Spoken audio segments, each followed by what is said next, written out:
pretože generálna prokuratúra využila to, čo sa teraz deje u nás na Slovensku, policajno-politický teror voči opozičným politikom, najmä od Fica. A generálna prokuratúra využila tento boj a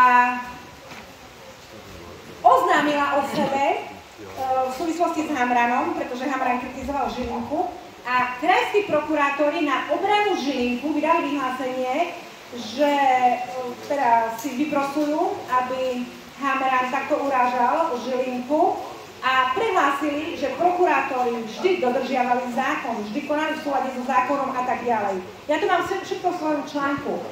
A ja keď som si toto prečítala, hneď som vedela, ktorá vie, pretože prokuratúra vie, aké zločiny napáchala, zhruba som o tom vravela. A potrebuje sa samoočistiť, potrebuje sa dostať do iného obrazu. A preto využili kritiku Hamrana voči Žilinkovi.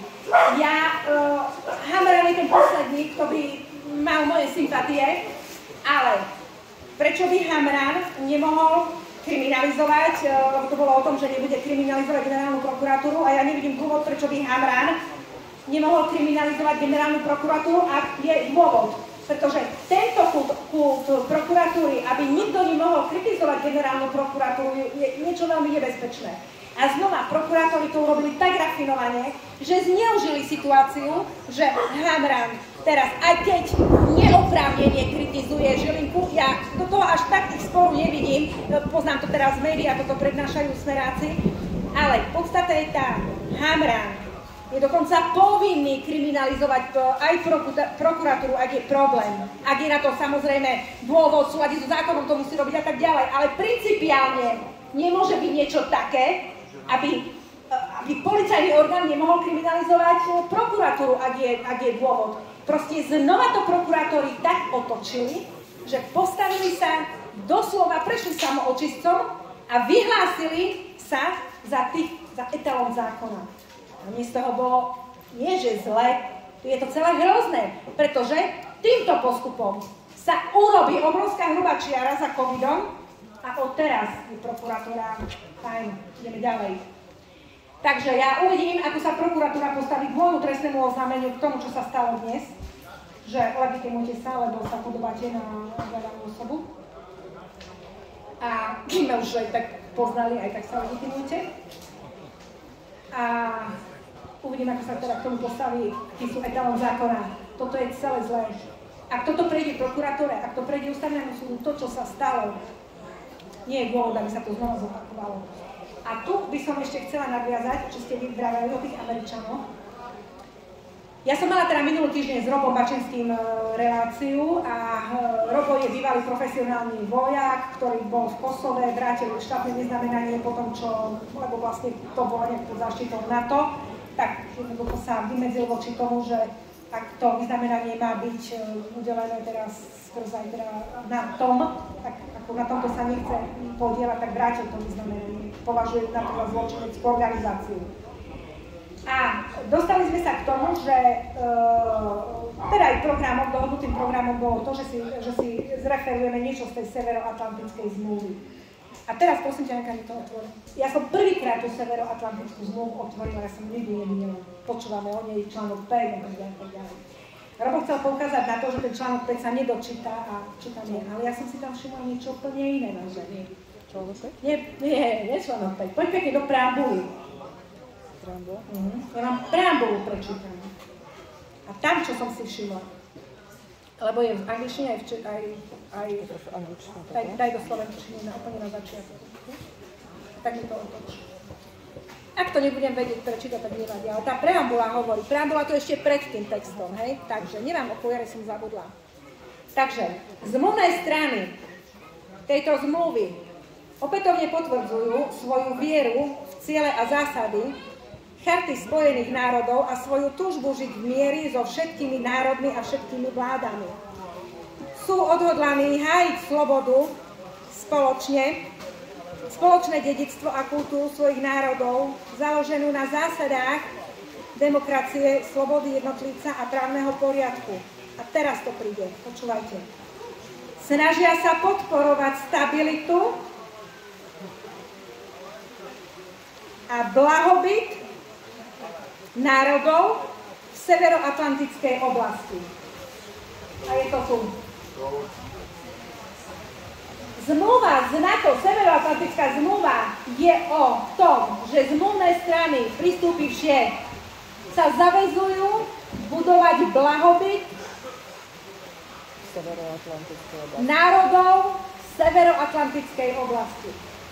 A tu vám to zacvaknúť musí všetkým potom. Ja keď som túto vetu zbadala minulý piatok v priamom prenose prvýkrát, hovorím, hej, to nie je problém. My sme zaviazaní sa starať o blahobyt národov v Severoatlantickej oblasti. Čo my potom chceme?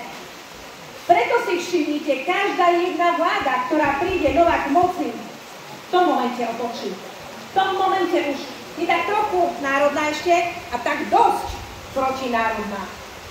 A každá jedna. Prečo?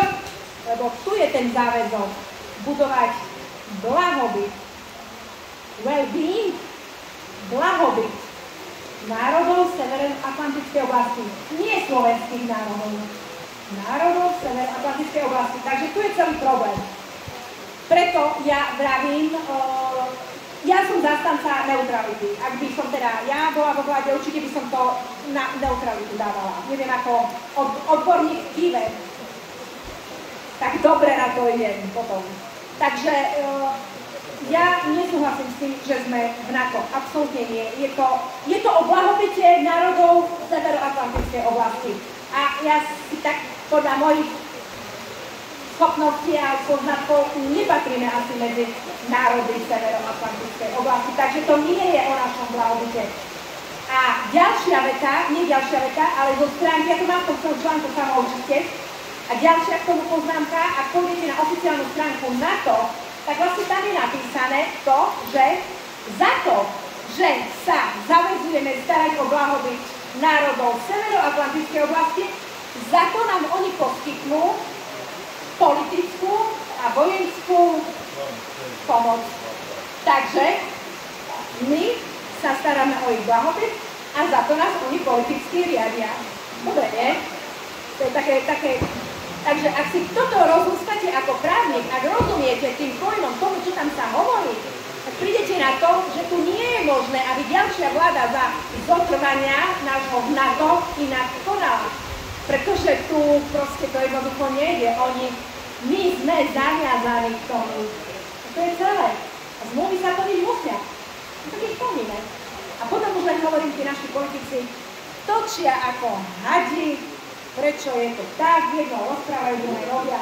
No, pretože sa staráme o blahobyt národov Severoatlantickej oblasti.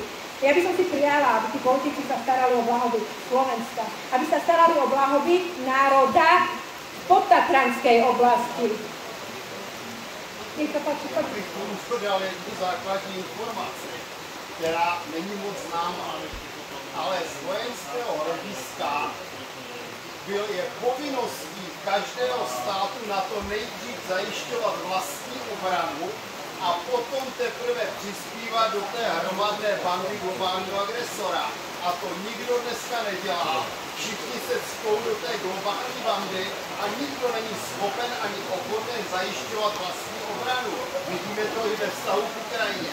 Kromě toho ten slavný článek 5 se řešil v americkém kongresu a tam je jasně, že specialistů právní služby amerického kongresu řekl, že není povinností zasahovat vojensky ve prospěch dalšího státu. Postaráš?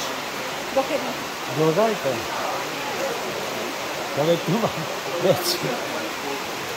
Ty ideš preč? Takže ja sa ešte vrátim k tomu, aby sme to povedali, ale teda ešte raz, čo by ste... No, skončili sme áno tam, že keby ten odpor je možné použiť. Tak samozrejme, ak policajt koná, ak by na vás útočil, keď nemôže na vás útočiť, samozrejme ten odpor viete využiť a viete teda sa brániť. Ale tu nastáva otázka, keď má platiť, že nemôžete spochybňovať, čo policajt robí, tak potom by ani to právo na odpor nemohlo byť. Presne ako spravel pán Koller, my sme právny štát. Právny štát nie je o formalizme, to je fašistický štát, právny štát je o materializme. Inak sa tomu hovorí, že je to materialistický právny štát, materia, vec, podstata.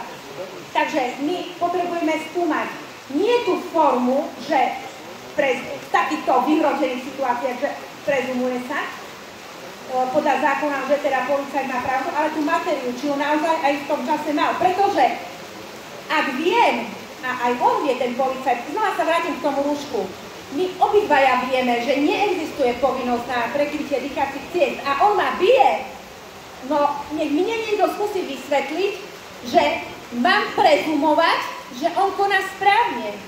Že sa prezumuje, že on koná správne, keď povinnosť mať rúško neexistuje. To je ako keby neexistuje povinnosť stať na pravej nohe. A teraz vám príde policajt a povie, postavte sa na pravú nohu. Taká povinnosť nie je. Lebo ak nie, tak občiansky preukaz, zbytka, puta, ja viem, že nemám povinnosť stať na pravej nohe. A keď nám nejde kvôli tomu zaútočiť, tak je to právo na odpor. Tomuto útoku sa bráni, pretože neexistuje také právo. Rúško bolo zo štátnej moci a policajt neexistuje povinnosť na prekrytie dýchacích ciest, bodka, neexistuje. Taká povinnosť neexistuje. Musí ju prijať parlament. A prečo ju parlament neprijal? Preboha, máme na to 2 roky. Prečo neprijali povinnosť prekrytia dýchacích ciest? Pretože je to v rozpore s dohovorom, s článkom 3, stojí článkom 15, kde je zakázané učenie a je zakázané ukladať povinnosti, ktoré spôsobujú fyzické a psychické utrpenie. Dokonca je tam dohovor o zákaze, je to teda dohovor, ten, o ktorom hovorím, o ochrane ľudských práv a základných slobod, článok 3, stojí článkom 15, článok 15 je o tom, že za istých situácií je možné, aby zmluvná strana neplnila ten záväzok toho zákazu alebo nejakej povinnosti, ale sú 3 prípady, keď nemôžete odstúpiť od toho záväzok mučenia. Čiže záväzok mučenia a ešte teda 2 záväzky sú také, od ktorých nemôžete za žiadnej situácie odstúpiť. Dokonca právo na život nie je tak chránené ako právo na ochranu osobnosti a nedotknuteľnosti osoby zákazom mučenia, pretože aj právo na život je možné do toho zasiahnuť, keď vojaci vyhlasia hru, že je vojna, tak vtedy sa môžeme zabíjať. Trošku zvrátené, lebo takéto práva sme si prijali, ale dobre. Takže aj právo na život je ešte menej chránené v tom kontexte ako právo na nedotknuteľnosť osoby, čo sa týka toho mučenia. Čiže nemôžete ukladať povinnosti, ktoré spôsobujú fyzické a psychické utrpenie. Ďalej teda je to dohovor o zákaze trestania, spôsobovania. Je to osobitý dohovor o tom spôsobovaní tých duševného a telesného utrpenia. A tam je vyslovene napísané, že nie je možné niekoho nútiť, teda, aby mu boli teda ukladané nejaké také povinnosti, ktoré mu spôsobujú tie fyzické a psychické utrpenia.